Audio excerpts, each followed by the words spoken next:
Good morning, I'm Erica from Blue Lizard Gallery, and during the lockdown we discovered a gem of an artist. Through one of our friends of the gallery and our curator, we've now compiled a beautiful exhibition, and today what an honour to welcome Mr. Ken Farmer. Welcome, Ken. No, thank you. Thank you for having me. I learned to paint many years ago, I'd say about 20 odd years ago, off my sister. She's a world-renowned artist, and I used to dot a lot of stuff for her. And over the years, I never had enough time. So I really took it on in 2014 when I became sick. I used to do FIFO work. I had a massive heart attack.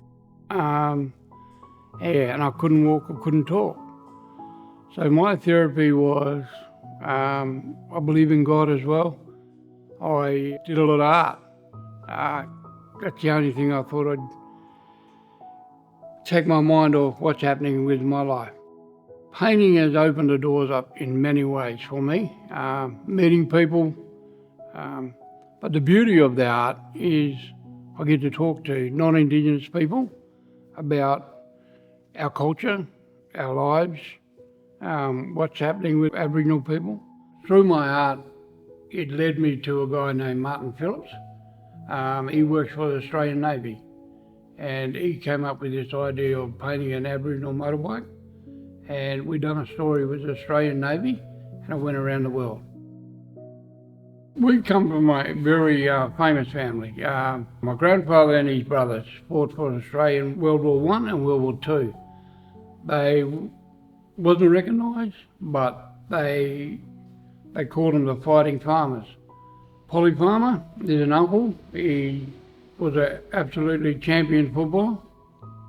Also got two nephews that played at the highest level, one by the name of Jeff Farmer and one by the name of Bev Pickett.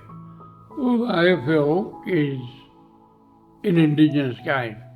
A lot of people don't know it, but it's the Aboriginal people started that game. There's a bit of a competition around Perth with Aboriginal art.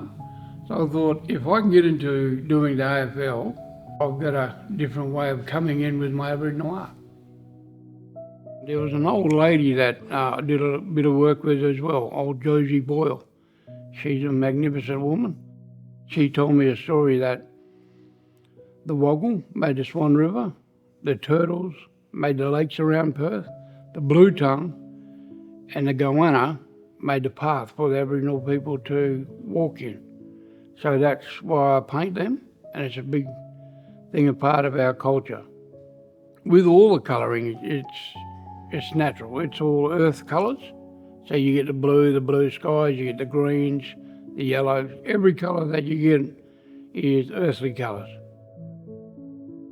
So you can do it. Foundation is set up to help Indigenous people better their lives through work, through sports, education, and to paint and to follow their dreams, to keep culture, to believe and become strong on who they are. And I think with being Indigenous, I've found that being strong on who we are as Aboriginal people, that we become strong people. And that's what I want to teach to the younger generation, that who you are is the most important thing in your life. Becoming proud Indigenous people.